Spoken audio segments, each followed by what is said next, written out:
Health director, మాజీ health director గడల శ్రీనివాసరావు కనిపిస్తా ఉన్నాడు మనకి. కాంగ్రెస్ పార్టీ అధికారంలోకి వచ్చిన తర్వాత ఒక 7-8 మంత్స్ నుంచి సారు సరిగా కనిపించట్లేదు. అంతకుముందు మాత్రం బాగా కనపడేటోడు. 7 to 8 మంత్స్ నుంచి సార్ అసలు ఏడబోయిండు. హెల్త్ డైరెక్టర్ ఇంతకుముందు పనిచేసిన హెల్త్ డైరెక్టర్ యాడిగిపోయిండు అని అనుకుంటే మరి అప్పుడు కేసీఆర్ కాళ్ళు మొక్కిండు.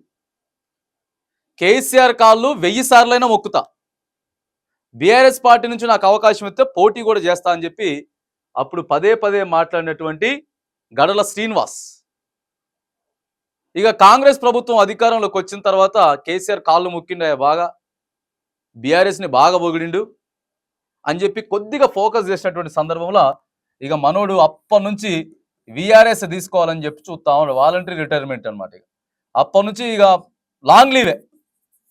అప్పటి నుంచి సారు లాంగ్ లీవ్లో ఉన్నాడు. 7 మంత్స్ నుంచి లాంగ్ లీవే. 2 సార్లు అప్లై చేసుకున్నాడు, కానీ ప్రభుత్వం మాత్రానికి వీఆర్ఎస్ ఇవ్వట్లేదు. అంటే ఇక వాలంటరీ రిటైర్మెంట్ డ్యూటీలో నుంచి లేడు. హెల్త్ డైరెక్టర్ నుంచి వెళ్ళి అప్పుడు హెల్త్ డైరెక్టర్గా ఉండే ఆడికెళ్ళి మహబూబాబాద్ జిల్లాకి ఒక హెల్త్ ఆఫీసర్గా పంపించారు. డైరెక్టర్గా వేరే ఆయన వచ్చి పంపించారు. ఇక అప్పటి నుంచి కూడా 6-7 మంత్స్ నుంచి కూడా లాంగ్ లీవ్లో కొనసాగుతూ వచ్చినటువంటి మరప్పుడు నేను సేవా కార్యక్రమాలు చేస్తా ఉన్నా, పొలిటికల్లో నాకు ఇంట్రెస్ట్ ఉన్నది, సేవా కార్యక్రమాలు చేయడం ఎంతో అద్భుతం అని చెప్పి అప్పుడు బాగా పాపులర్. ఎప్పటి నుంచి కరోనా నుంచి, ఎప్పుడైతే 2020-21 నుంచి కరోనా స్టార్ట్ అయిందో 2-3 సంవత్సరాల నుంచి ఇక బాగా సోషల్ మీడియాలో వైరల్ అయినటువంటి అప్పటి హెల్త్ డైరెక్టర్ గడల శ్రీనివాస్కి ఒక బిగ్ ట్విస్ట్ ఏంటంటే ఇక వీఆర్ఎస్కి అవకాశం ఇచ్చింది ప్రభుత్వం 3సారి.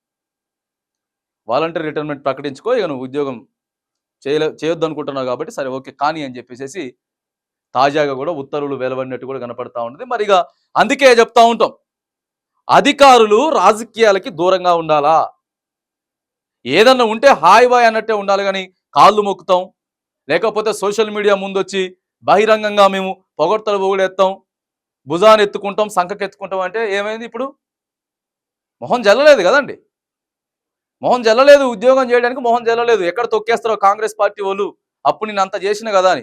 అందుకే ఎవ్వరు మీకు ఉద్యోగాలు ఉన్నాయి, మీరు ఉద్యోగాలు చేసుకోవాలి, ప్రభుత్వంలో ఉన్న సత్సంబంధాలు ఉండాలి, కానీ ఆ రేంజ్లో ఉంటే ఇక ఇట్లనే అవుతుంది. సరే రైట్, ఏదేమైనా కానీ తెలంగాణ మాజీ హెల్త్ డైరెక్టర్కి మాత్రానికి తాజాగా కూడా మరి వీఆర్ఎస్ అయితే ఇవ్వడానికి, వాలంటరీ రిటైర్మెంట్ తీసుకోవడానికి ప్రభుత్వం అంగీకరించినట్లు కూడా మనకి ఇక్కడ ఒక వార్త కనపడతా ఉంది.